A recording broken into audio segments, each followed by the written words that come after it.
We always get some friends who come in to help, and this year, a brand new friend in Chris Neal, recently number retired from the Ottawa Senators. Chris, welcome to Smugglers, Glen, and to the Gord Brown. Well, thanks for having me, and obviously it's awesome for me to come up from Ottawa. There's a lot of people in this area that support the Ottawa Senators, so it's nice for us to be able to come back and come to the outskirts of our district and support this area as well.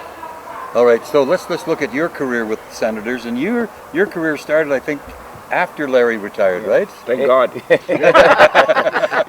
I did. I started in 01, and I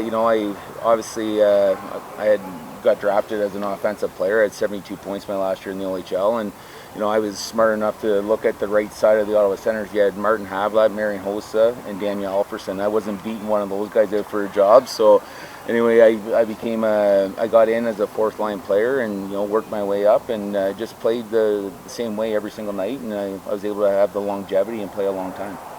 Larry, you mentioned thank heavens. Why did you say that? Chris is a pretty tough cookie, but you know what? He plays hard. I really admired the way that Chris played, but more so, I admire what he's done since his playing career is over. He's been a great asset for the Senators and for the Montreal area in general. He gives a lot of his time and is very generous to a lot of events like this. So I'm not surprised that he's here. I saw Larry a few months ago in Laval, Quebec. It was Expo Fest. They're raising money for the Montreal Hospital in honor of a young girl who died very, very young. Man, that was an exceptional night. How did you feel? Because you were, even with all the baseball players, you were the star of the night. I was the only hockey player there, I think. I think Bob Gainey showed up later, but the fact is, I was a big Expo fan.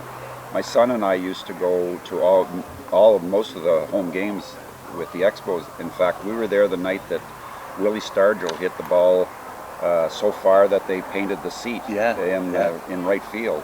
So I was a big Expo fan. So I was kind of there. I was kind of one of the fans, let alone be one of the people that were there signing autographs. But it was a fun night.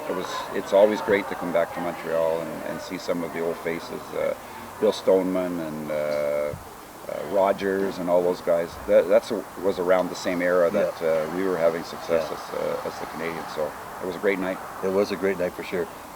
Mo, what have you been doing with your life? I just recently retired. After hockey, 3 years in Halifax. I got my one game in with the Habs, and now I'm officially an alumni. Since then, I retired and started working on cars. I was an automotive technician, and I just retired like 3 years ago. So I'm enjoying playing golf. I enjoy coming out to these events and supporting, and just relaxing. Yeah, for sure. Go back to Chris for a second.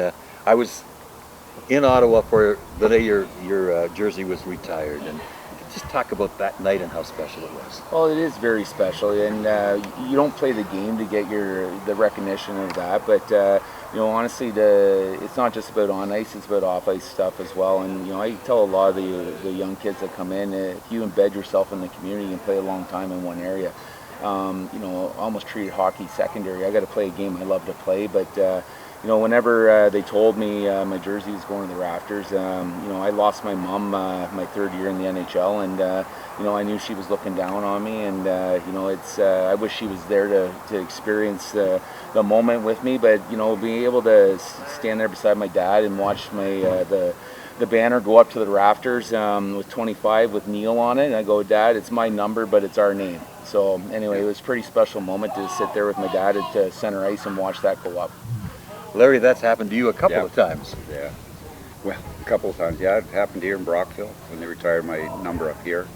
But it's very emotional when you build yourself up for it and everything else.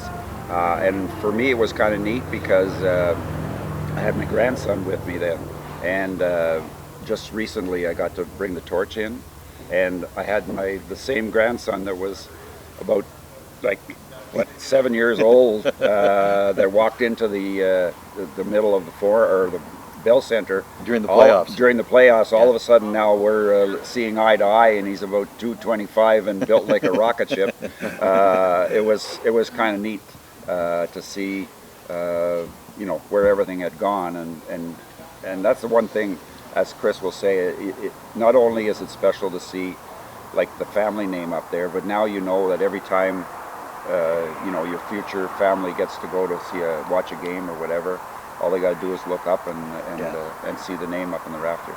And of course, you can go to the Brockville Memorial Center, where Larry is a member of the Brockville Area Sports Hall of Fame as well. Well, gentlemen, we have Canadians, we have Senators, and we have Gord Brown, a true Maple Leaf fan. I'm not sure how he would feel about this, but anyway. Gentlemen, thank you so much, and have a great day golfing. Chris? Thanks a lot. Larry? Thanks, Bruce. Mo? Thank you very much. All right, we're at the Gord Brown Memorial Golf Tournament here at Smugglers Glen.